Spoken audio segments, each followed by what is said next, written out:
Nous avons été reçus par son Excellence, Monsieur le Premier ministre, et nous le remercions pour cela.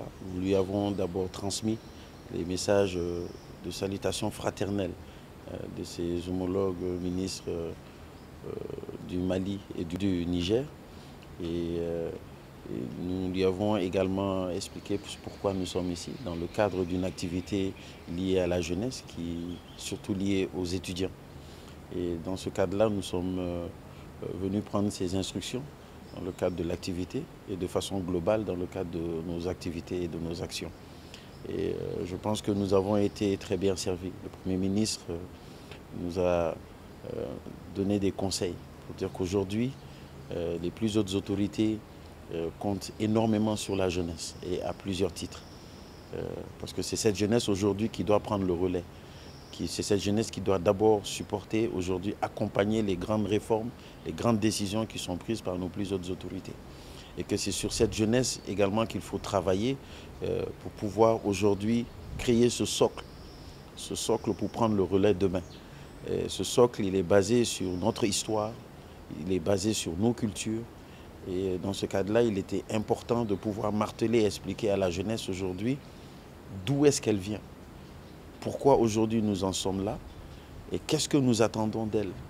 Et dans ce cadre-là, je pense que nous avons reçu vraiment des orientations qui nous ont énormément servi et qui vont nous servir non seulement pour l'activité d'aujourd'hui, mais également pour nos activités futures.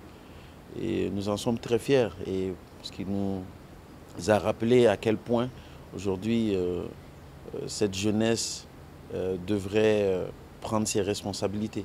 Aujourd'hui, au niveau national et dans tout ce qu'elle est en train de faire, dans tout ce qu'elle doit faire également pour le pays, pour soutenir le pays, soutenir les actions qui sont en cours aujourd'hui.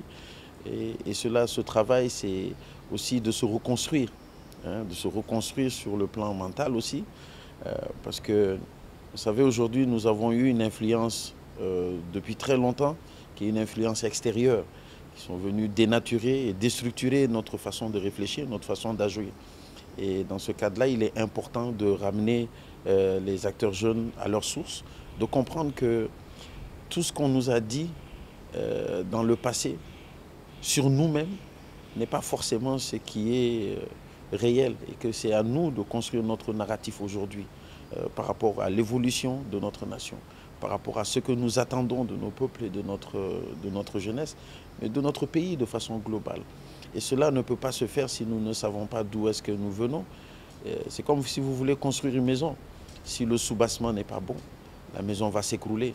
Et je pense qu'à plusieurs reprises, nous avons vu la maison s'écrouler. Et aujourd'hui, il s'agit d'avoir un soubassement fort. Et ce soubassement, un de ces soubassements reste cette jeunesse-là.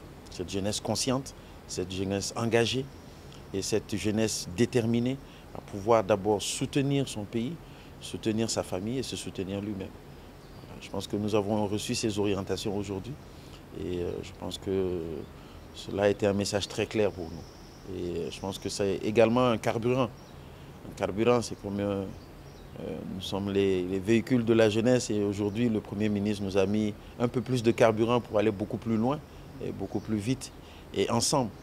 Il a également insisté sur la coordination des activités que nous devons avoir, des actions que nous devons mener ensemble en tant que ministre de la Jeunesse des pays de l'AIS.